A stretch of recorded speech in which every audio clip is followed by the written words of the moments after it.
bukti praktis berarti Pancasila mempunyai fungsi dan peranan sebagai pedoman dan pegangan dalam sikap, tingkah laku, perbuatan dalam kehidupan sehari-hari, dalam kehidupan bermasyarakat, berbangsa, dan bernegara dimanapun mereka berada.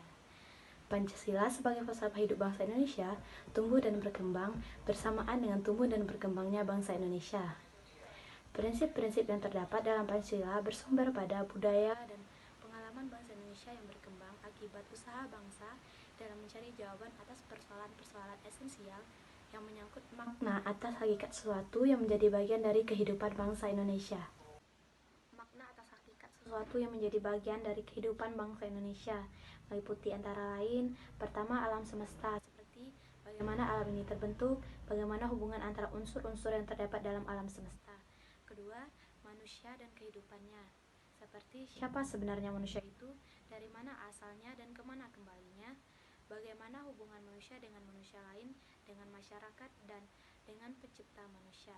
Ketiga, nilai-nilai yang kemudian diangkat menjadi norma-norma yang mengatur kehidupan, seperti nilai-nilai tentang baik dan buruk, benar dan salah, berguna dan tidak berguna.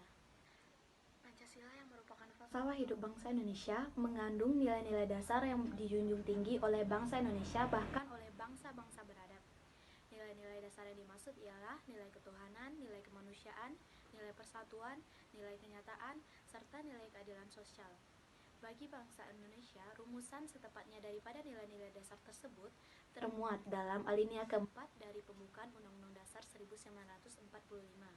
Pertama, bagi bangsa Indonesia, nilai-nilai Pancasila ini merupakan satu kesatuan yang bulat dan utuh, yang tersusun secara sistematis hierarkis.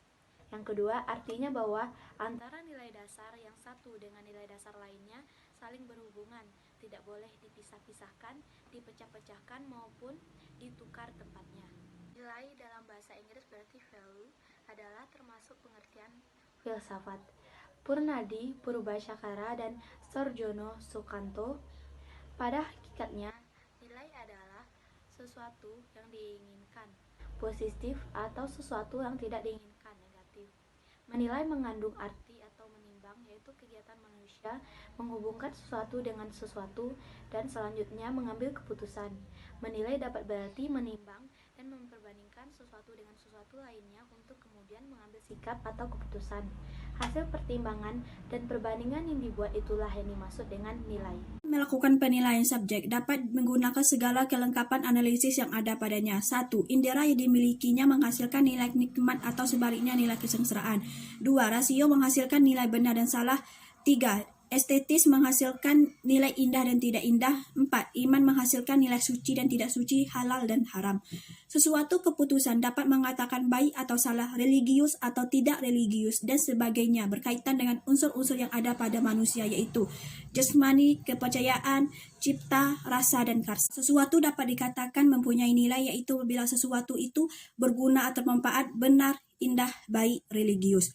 Lois Oakatson membedakan nilai dalam dua macam. 1. Nilai intrinsik ialah nilai dari segala yang sejak semula sudah bernilai. Misalnya, pisau mengandung kualitas untuk pengirisan di dalamnya.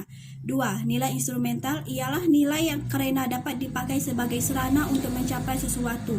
Misalnya, pisau dikatakan bernilai instrumentasi bila dapat digunakan sesubjek untuk menurut Notonegoro, nilai dapat dibedakan menjadi 3 macam. 1. Nilai material, yaitu segala yang berguna bagi unsur manusia. 2. Nilai vital, yaitu segala sesuatu yang berguna bagi manusia untuk dapat mengadakan kegiatan atau aktivitas. 3. Nilai kerohanian, yaitu segala sesuatu yang berguna bagi rohani manusia.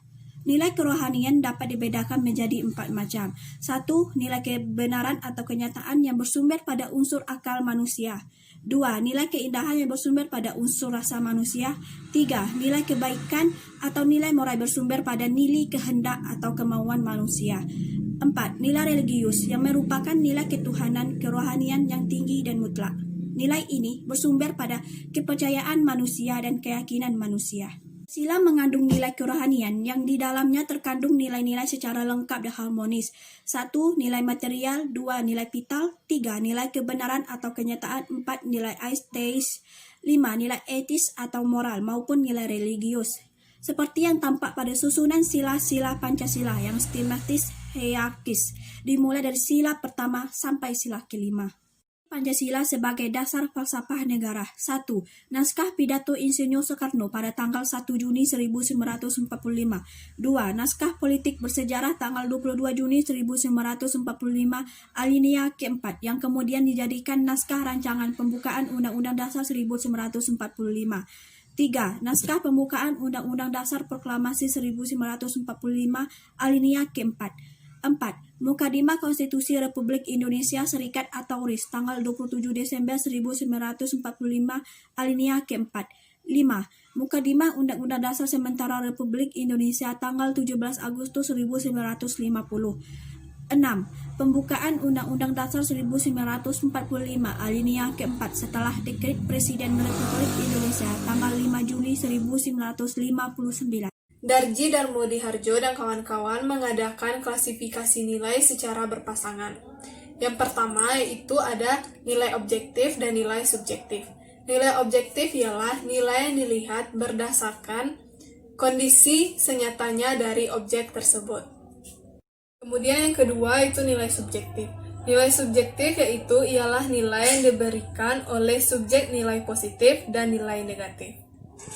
Nilai positif. Nilai positif ialah nilai yang bermanfaat bagi kehidupan manusia, baik ditinjau dari sudut kepentingan lahiriah maupun batiniah. Contohnya, nilai kebaikan, nilai keindahan, dan nilai kesusilaan. Kemudian nilai negatif. Nilai negatif ialah yang merupakan antinomi dari nilai positif. Contohnya, nilai kejahatan, keburukan, dan ketidaksusilaan. Kemudian yang kedua yaitu adalah nilai intrinsik dan nilai ekstrinsik. Nilai intrinsik ialah nilai yang berdiri sendiri yang mengandung kualitas tertentu. Misalnya, suatu tindakan dikatakan sebagai tindakan yang bernilai susila adalah semata-mata karena tindakan itu memang baik. Kemudian yang kedua itu nilai ekstrinsik. Nilai ekstrinsik ialah nilai yang bergantung pada nilai intrinsik dari akibat-akibatnya. Kemudian yang ketiga yaitu nilai transenden dan nilai imanen. Nilai transenden ialah nilai yang melampaui batas-batas pengalaman dan pengetahuan manusia. Misalnya, nilai ketuhanan sebagai nilai yang diperoleh melalui pengertian murni yang mengatasi pengalaman dan rasio manusia. Kemudian nilai imanen. Nilai imanen ialah nilai yang terikat dengan pengalaman dan pengetahuan manusia. Misalnya pengetahuan indrawi dan rasio manusia diperoleh dari rasa asin, manis, luas, sempit, dan sebagainya. Kemudian yang keempat yaitu nilai dasar dan nilai instrumental. Nilai dasar adalah nilai yang bersifat tetap yang dipilih sebagai landasan bagi nilai instrumental untuk akhirnya diwujudkan sebagai kenyataan praktis. Nilai yang dipilih ini umumnya berhubungan dengan nilai-nilai objektif, positif, intrinsik, dan transenden. Kemudian nilai instrumental. Nilai instrumental ialah nilai yang merupakan usaha konkretisasi dari nilai dasar. Nilai ini biasanya telah diwujudkan dalam bentuk norma dan dijadikan dasar bagi perwujudan suatu praktis. Terima kasih. Wassalamualaikum.